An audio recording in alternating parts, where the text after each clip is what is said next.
say hello to something very new from DJI.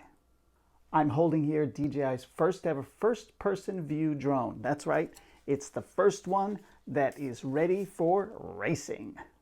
So DJI's $1,299 drone is unusual in the first-person view space because it comes fully constructed. The only thing I had to do was put on the propeller blades. It comes with a camera, 4K 60 frame per second camera built into the system, so you're not speccing that out. You're not speccing out the motors. You're basically, it's not a DIY FPV drone, but it is a full-on FPV drone.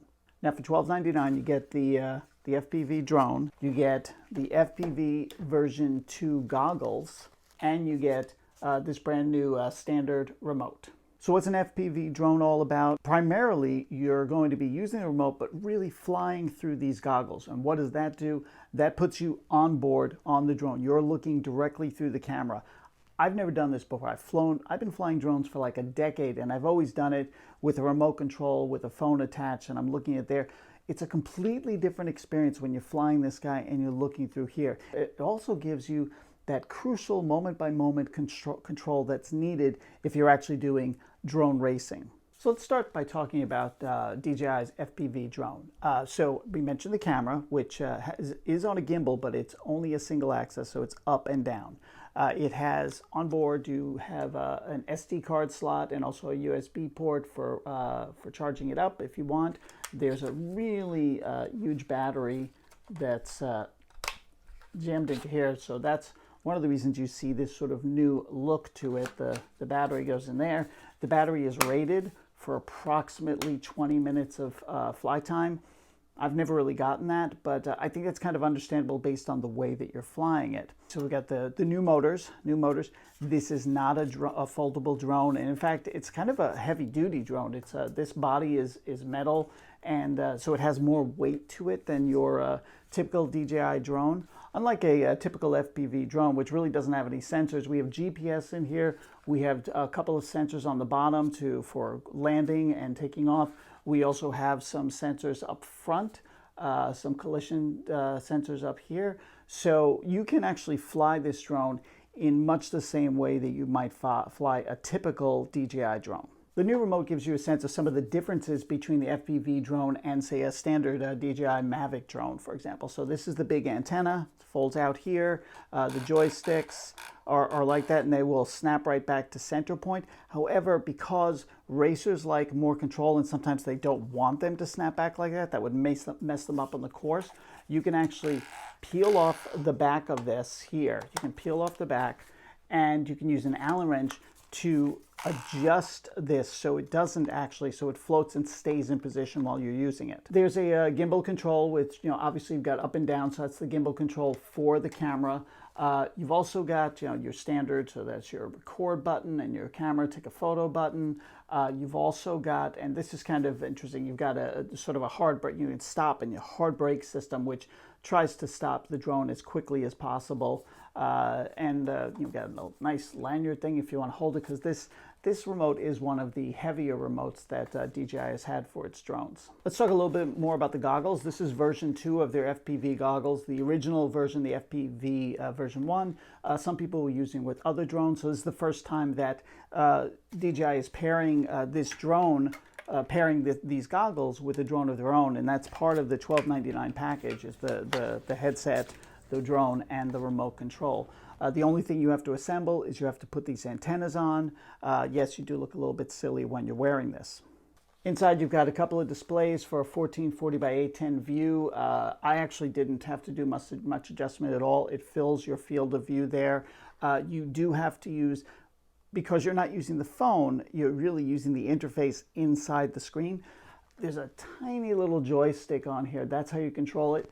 Not that easy to do. I've started to get the hang of it, but that's really where you're going to find all of the settings. The goggles also have an SD card slot, which means that you can record a lower res version of your drone video right on here, and you can record the audio that's coming from the drone, or on the SD card slot on the drone itself, which is going to record at 4K. You'll also be able to change the settings so you record the drone sound from there as well.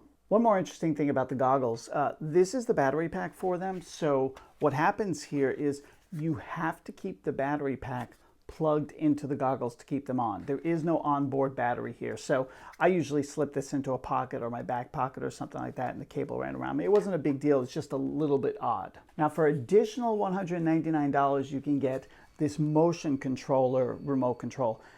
This is actually really wild. So you'll fly the drone, you'll take off and fly. You have to connect it to it, but you're holding the remote like this, and depending on how you move it is what sets basically the direction of the drone. And then when you press the trigger, the drone flies toward that point.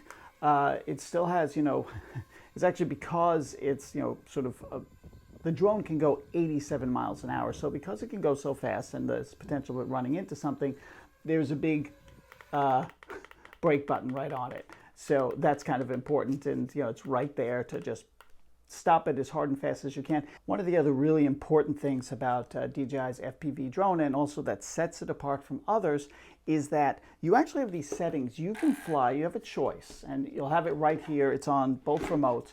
You have a choice of flying in normal mode, which is going to be a lot like your typical DJI experience. All the sensors are being used, and it flies a little bit more slowly. Then you've got sport, which can be a little bit faster, and I've had sport mode in the other drones, so it's a little bit quicker, more responsive, but also maybe a little harder to control. And then there's manual, which is basically no obstacle detection, so no real sensors, and just up to you to totally control it. This is going to be the way that most racers fly, because for them, they have to stay in the race, to beat other drones, they have to be able to have that full control. And DJI does not recommend you dive right into that. I did eventually fly in that mode, but not when I first started.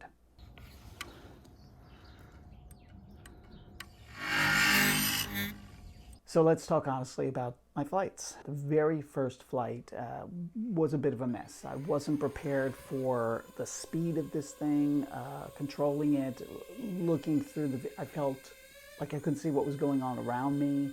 I kept trying to peek through to see that instead of looking through the lenses, here at the drone, I was like peeking around the edge to see it sort of in real life, which is not how it works. So I eventually calmed down, and then I flew again, and was able to fly around my backyard a little bit, which was, a confined space, but it was helping me get a feel for this remote control, and using it without the benefit of being able to step back and look at the screen on a phone.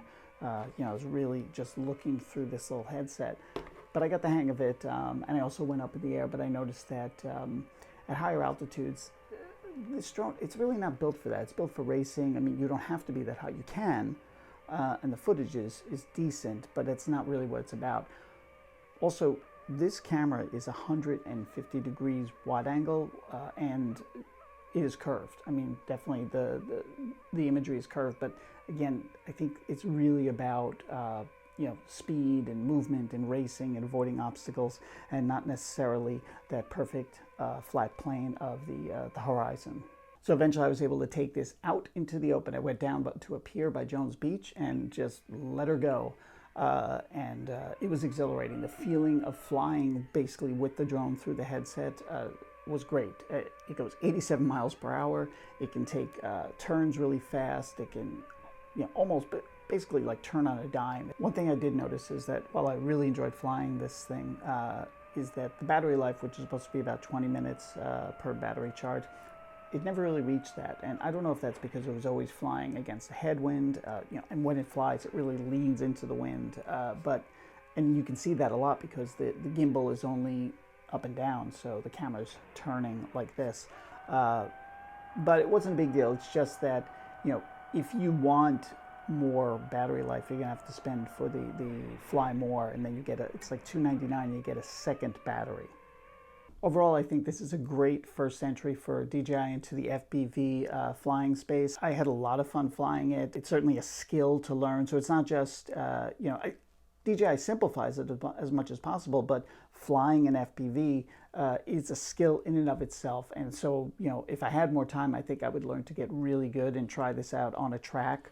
But my experience with it was great. I think it's rugged. I think it's fun.